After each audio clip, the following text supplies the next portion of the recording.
ಮೌನ ಮತ್ತು ಮಾತುವಂಥದ್ದು ವಿಷಯಕ್ಕೆ ಇಟ್ಟಾಗ ಮಾತನ್ನು ಹಿಡ್ಕೊಂಡ ಮೌನ ಅವ್ರಿಗೆ ಬಿಟ್ಟಿದ್ದಾರೆ.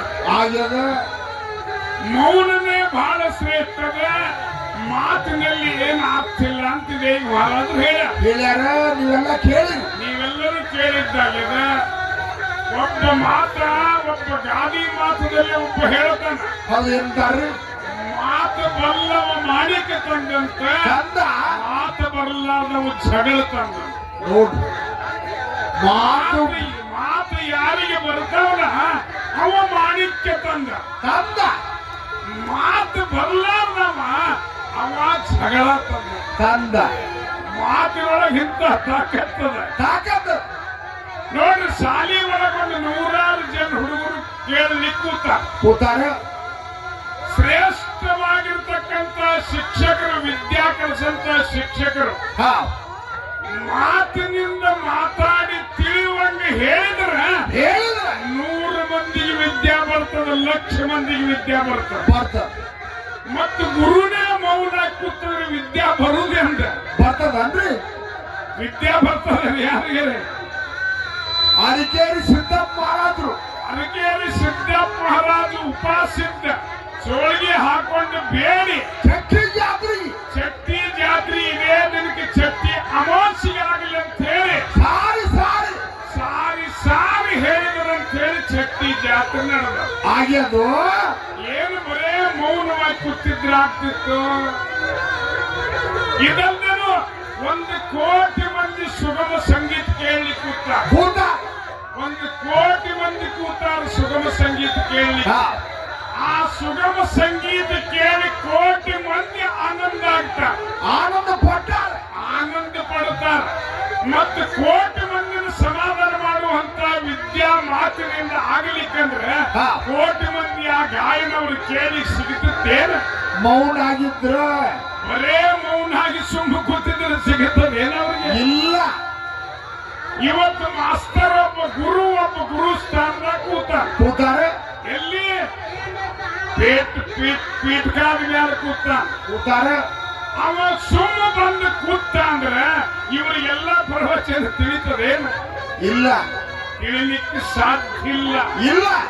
ಅವ ತನ್ನ ವಿದ್ಯಾ ಅಲ್ಲಿ ಸಮರ್ಪಣೆ ಮಾಡಿದರೆ ಮಾತ್ರ ಕೋಟಿ ಮಂದಿಗೆ ವಿದ್ಯಾದ ಅರ್ಥ ಆಗ್ತದೆ. ಇಲ್ಲದ ಆಗುವುದೇ ಇಲ್ಲ. ಇದು ಮಾತಿನ ಚಮತ್ಕಾರದ. ಅರಕೇರಿ ಸಿದ್ದಪ್ಪ ಆದ್ರೆ ಆಗಿ ಹೋದ್ರು. ಮಂದ್ರೂಪ ಗ್ರಾಮದಲ್ಲಿ ಜನ್ಮ ಎತ್ತಿ ಯಾರು ಬಂದ್ರು? ಮಂದ್ರೂಪ ಮನಗೊಂಡ ಮಹಾರಾಜ ಜನ್ಮ ಎತ್ತಿ ಬಂದ್ರು. ಅರಕೇರಿ ಗುಡ್ಡಗಳು ಯಾರಿಗೆ ನೀರು ಸಿಗ್ತಿದ್ದಿಲ್ಲ, ಹಣ್ಣಿದ್ದಿದ್ದಿಲ್ಲ, ಸಿಗ್ತಿದ್ದಿಲ್ಲ. ಅರಕೇರಿ ಸಿದ್ದಪ್ಪ ಜಾತ್ರೆ ಆಗ್ಯದು. ಆದ್ರೆ ಮಂದ್ರೂಪ್ ಮಹಾರಾಜರು ಕನ್ನಡಿ ಮಾಡಿಟ್ರು.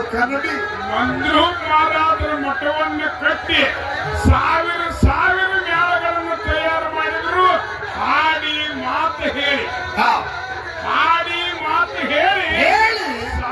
ಸಾವಿರ ಮೇಳಗಳನ್ನು ತಯಾರು ಮಾಡಿದ್ರು.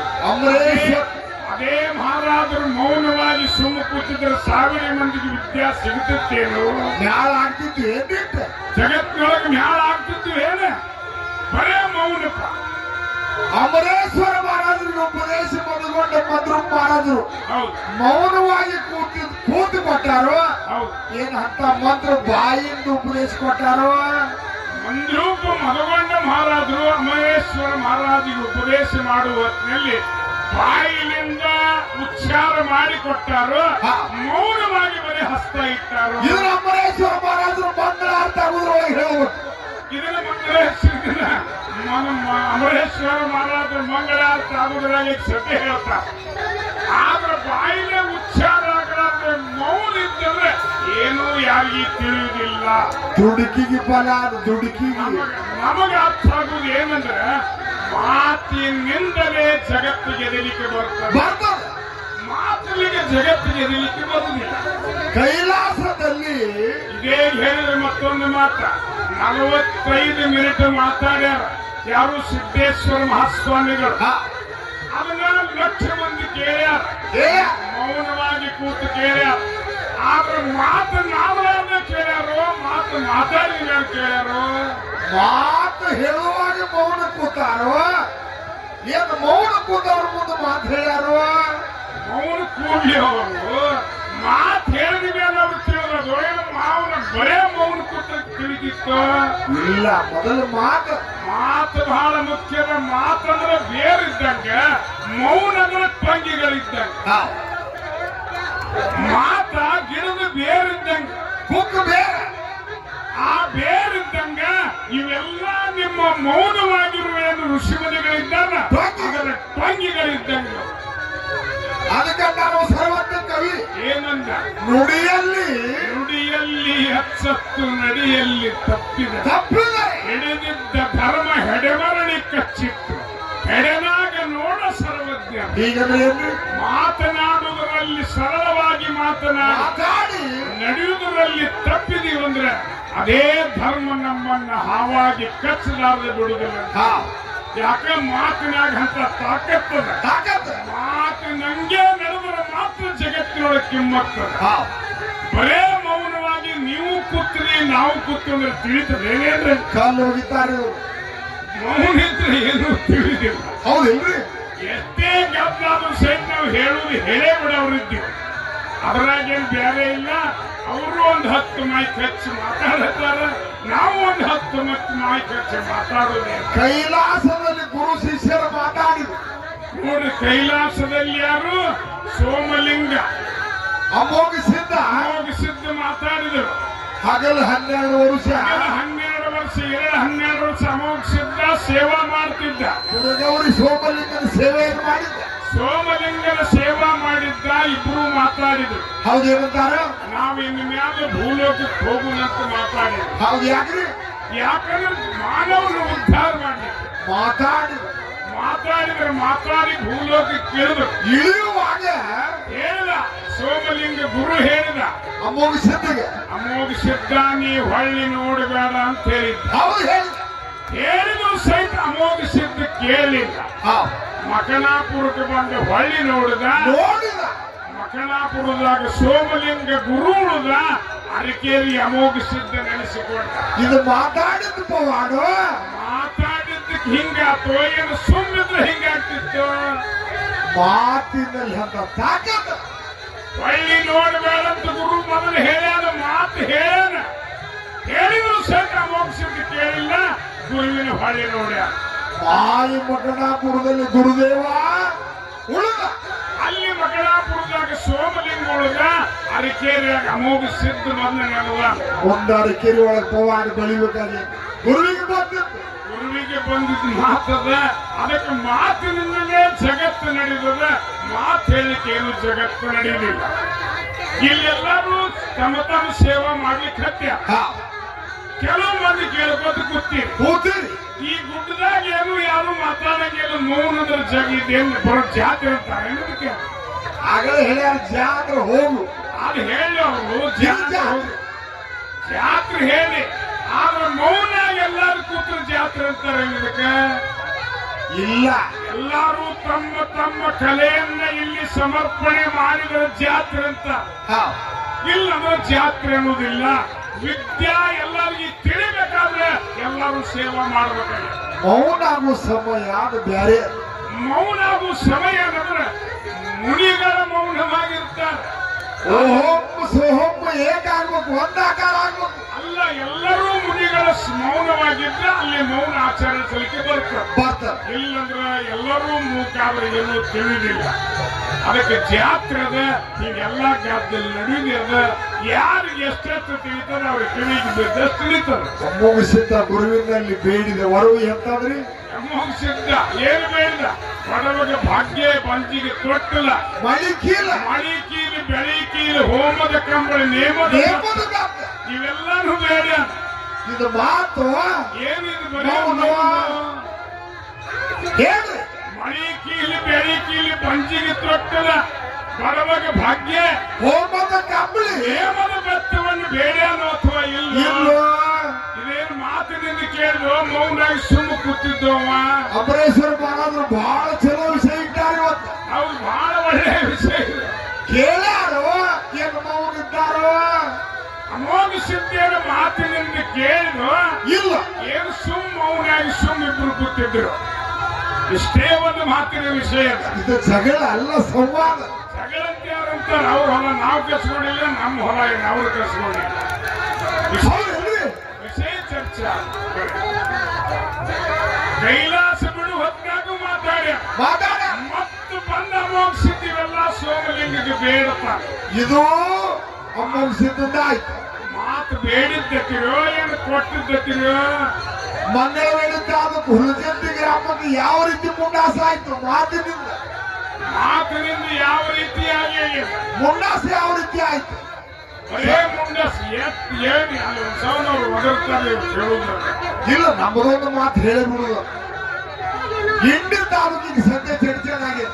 ಇಂಡಿ ತಾಲೂಕಿಗೆ ಸದ್ಯ ನೂತನ ಚರ್ಚನ ತಾಲೂಕಾಗಿದೆ. ಹಾಗೆ ಅಲ್ಲಿ ಸಿರಾಡೋಣ ಅನ್ನೋ ಗ್ರಾಮ ಅದ. ಸಿರಾಡೋಣದಾಗ ಬೀರದೇವರ ಒಂದು ಜಾಗ ಅದ. ಅಲ್ಲಿ ಒಂದು ಸ್ಥಾನ. ಆ ಸಿರಾಡೋಣ ಗ್ರಾಮದಲ್ಲಿ ಬೀರದೇವರ ಸೇವಾ ಮಾಳಿಂಗರಾಯ ಮಾಡ್ತಿದ್ದ. ದಿನನಿತ್ಯದಲ್ಲಿ ಹೋಮದ ಹೊಗೆ ಕೈಲಾಸಕ್ಕೆ ಹೋಗ್ತಿತ್ತು. ಆ ಹೋಮದ ಹೊಗೆಯನ್ನು ನೋಡಿ ಕೈಲಾಸದಾಗ ಪಾರ್ವತಿ ಶಿವನ ಮಾತಾಡಿ ಕೇಳ್ತಾರೆ, ಈ ಧೂಪದ ಹೊಗೆ ಎಲ್ಲಿಂದ ಬರ್ತದಂದ್ರೆ ಪರಮಾತ್ಮ ಅಂದಾಗ ಈಗ ನಾವೊಬ್ಬ ಶಿವ ಕೈಲಾಸದಾಗ ಇದ್ದೀನಿ, ಕೆಲವೊಬ್ಬ ಮಹಾ ಶರಣರಿದ್ದಾನ ಮಾಳಿಂಗರಾಯ. ಅವ ಧೂಪ ಹೊಗೆಯ ಬಂದದ ಮ್ಯಾಲ ಬೀರಪ್ಪ ದೇವರ ಸೇವಾ ಮಾಡ್ತಾನೆ. ಭೂಲೋಕದಲ್ಲಿ ಇದ್ದಲ್ಲಿ ಸೇವಾ ಮಾಡ್ತಾನೆ ಅಂತ ಹೇಳಿ ದೇವರಿಗೆ ಆ ಧೂಪದ ಹೊಗೆ ಮ್ಯಾಲ ಬಂದದಂತ ಹೇಳಿದ. ನಿಮಗಿಂತ ಶ್ರೇಷ್ಠ ಇದ್ದಾನಂತ, ನನ್ನ ಜೋಡಿನೇ ಇದ್ದಾನಂತ. ಹೌದಿದ್ದಾನಂತ ದೇವಿ ಏನದು? ಶಿವ ಪಾರ್ವತಿ ಇಬ್ರು ಮಾತಾಡಿ ಇಂಡಿ ತಾಲೂಕು, ಈಗ ಚರ್ಚಲ ತಾಲೂಕು ಸಿರಾಡೋಣ ಗ್ರಾಮಕ್ಕೆ ಇಳಿದು ಎಂತ ರೋಗ ತೊಟ್ಟುಕೊಂಡು ಬಂದಿದ್ರು. ಮಹಾರೋಗ ತೊಟ್ಟುಕೊಂಡು ಬಂದಿದ್ರು. ಮಹಾರೋಗ ಕಿವ ರಕ್ತ ಸೋರ್ತಿತ್ತು. ಇಂಥ ರೋಗ ತೊಟ್ಟುಕೊಂಡು ಬಂದಿದ್ರು. ತ್ರಿಕಾಲಜ್ಞಾನಿ ಮಾಳಿಂಗರಾಯ ಗುರುತು ಹಿಡಿದ ಏನ ಮಾಡಿದ, ಆ ಇಬ್ಬರನ್ನು ನೆಚ್ಚಿ ರೋಗ ಎಲ್ಲ ಸ್ವಚ್ಛ ಮಾಡಿದ. ನೋಡಿ, ನಾಲಿಗೆಯಿಂದ ನೆಚ್ಚಿ ರೋಗ ಎಲ್ಲ ಸ್ವಚ್ಛ ಮಾಡಿದ. ಕಂಬಳಿಗೆ ಒಳಗೆ ಇಬ್ಬರನ್ನು ಕುಡಿಸಿಕೊಂಡು ಒಯ್ದು ಸಿರಾಡೋಣ ಗದ್ದಿಗೆ ಮ್ಯಾಲ ಒಯ್ದಿಟ್ಟ ಮ್ಯಾಲ ಪಾರ್ವತಿ ಹೇಳ್ತಾಳ, ಮಾಳಿಂಗರಾಯ, ನಮ್ಮ ಮನಸ್ಸಿನಾದ್ರೂ ತೃಪ್ತಿ ಆಗಿಲ್ಲ, ನೆಕ್ಕಿದ್ರು ಸಹಿತ ತೃಪ್ತಿ ಆಗಿಲ್ಲ, ನಮ್ಮ ರೋಗ ವಾಸಿ ಆಗಿಲ್ಲ, ನಾವು ಬೇಡುವುದು ಬೇರೆ ಅಂದ್ರೆ ನೋಡ್ರಿ ಪಾರ್ವತಿ ಅಂದಾಗ ಏನ್ ದೇವಿ ಅಂತ ತಾಯಿ ಅಂತೇಳಿ ಮಾಳಿಂಗರಾಯ ಕೇಳಿದ. ಮಾಳಿಂಗರಾಯ ಪಾರ್ವತಿಯನ್ನು ಕೇಳಿದಾಗ ನಮಸ್ಕಾರ ಮಾಡಿ ಕೇಳಿದಾಗ ಹೇಳಿದ್ಲು, ನಿನ್ನ ಹೊಟ್ಟಿ ಒಳಗಿನ ಕೆರಳ ತೆಗೆದು ನನ್ನ ಪರಮಾತ್ಮಗೆ ಹಚ್ಚಿದ ಮಾತ್ರ ರೋಗ ವಾಸಿ ಆಗ್ತದೆ, ರೋಗ ನಿವಾರಣೆ ಆಗ್ತದೆ. ಅವಾಗ ಮಾಳಿಂಗರಾಯ ಹತಾರ ಕೈಯಾಗಿ ತಗೊಂಡ, ಕೈಯಾಗಿ ತಗೊಂಡ ಅಲ್ಲಗವನ್ನು ಹಿಡಿದ, ತನ್ನ ಹೊಟ್ಟಿ ಒಳಗೆ 3 ಸರ ಹೊಡೆದ, ಒಳಗಿನ ಕೆರಳ ತೆಗೆದ ಒಯ್ದು ಶಿವಗೆ ಹಚ್ಚಿದ. ಯಾವಾಗ ಹಚ್ಚಿದ ಆವಾಗ ರೋಗ ನೆಟ್ಟಗಾಗ್ಯದ. ಶಿವ ಪಾರ್ವತಿ ದಿವ್ಯ ರೂಪ ಧಾರಣ ಮಾಡಿ ಆವಾಗ ಶಿವ ಕೇಳ್ತಾನ ಮಾಳಿಂಗರಾಯಿಗೆ, ಏನು ಬೇಡ್ತಿ ಬೇಡ ಮಾಳಿಂಗರಾಯ, ಅವಾಗ ಯಾರಿಗೀ ಬೇಡುವುದಿಲ್ಲ, ನಾ ಬೇಡಂಗಿಲ್ಲ. ಅವಾಗ ಹೇಳಿದವ, ಮಾನವರ ಆಚರಿಸುವ ದೀಪಾವಳಿಗೆ ನಿನಗ ಮುಂದ ಹೇಳಿ ಮಾಡ್ತಾನೆ ಸ್ವತಃ ಶಿವ ಹೇಳಿ. ಶಿವ ಪಾರ್ವತಿ ಹೇಳಿ ಹೋಗ್ಯಾರ. ಅವಾಗಂದು ಮಾಳಿಂಗರಾಯ ಮಾನವರ ಆಚರಿಸುವ ದೀಪಾವಳಿಗೆ ನಾತನ ಮುಂದಾಸ ಎಲ್ಲಿ ಹುಲಿಜಂತಿ ಗ್ರಾಮದಾಗ ಮಾಳಿಂಗರಾಯನ ಸ್ಥಾನಕ್ಕೆ ಇದು ಮಾತಾಡಿತ್ತು. ಏನು ಬರೇ ಮೌನ ಕೂತ್ರ ಆಗ್ತಿತ್ತು. ಹೌದಿಲ್ರಿ, ಇದು ಮಾತಿನಿಂದ, ಇದು ಮಾತಿನಿಂದಲೇ ಜಗತ್ತಿಗೆ ಎದಲಿಕ್ಕೆ ಬರ್ತದೆ. ಅದಕ್ಕಂತ ಅವರು ಸರ್ವಜ್ಞ ಕವಿಗಳು ಏನಂದ್ರೆ ಬ್ರಹ್ಮವನ್ನರಿತರೆ ನೋಡಿ, ಬ್ರಹ್ಮ ಹೇಳಬೇಡ ಮಾತನ್ನ, ದೇಹ ಬಿಟ್ಟ ದೇವರಾಗಲಿಕ್ಕೆ ಇಲ್ಲ ಯಾವ ಸಾಧನ ಅಂದ್ರೆ ಮಾತಿನಿಂದಲೇ ಗೆದಲಿಕ್ಕೆ ಬರ್ತದೆ. ಮಾತಿಲ್ಲ ಬರುವುದಿಲ್ಲ. ಮಾತನ್ನ ಹೇಳಿ ಈ ಒಂದು ಖ್ಯಾಲಿಯನ್ನು ಹಾಡಿ ಮಹಾರಾಜರ ಪಾಳಿ ಹೋಗುವುದು. ಮೌನ ಯಾವ ರೀತಿಯಾಗಿ ಶ್ರೇಷ್ಠ ಅಂತ ಹೇಳೋರಿದ್ದಾರೆ. ನೀವು ಗದ್ದಲ ಅಲ್ಲಿ ನಡೆದು ನೀವೆಲ್ಲ ಬಹಳ ಶಾಂತತೆಯನ್ನು ಕಾಪಾಡಿ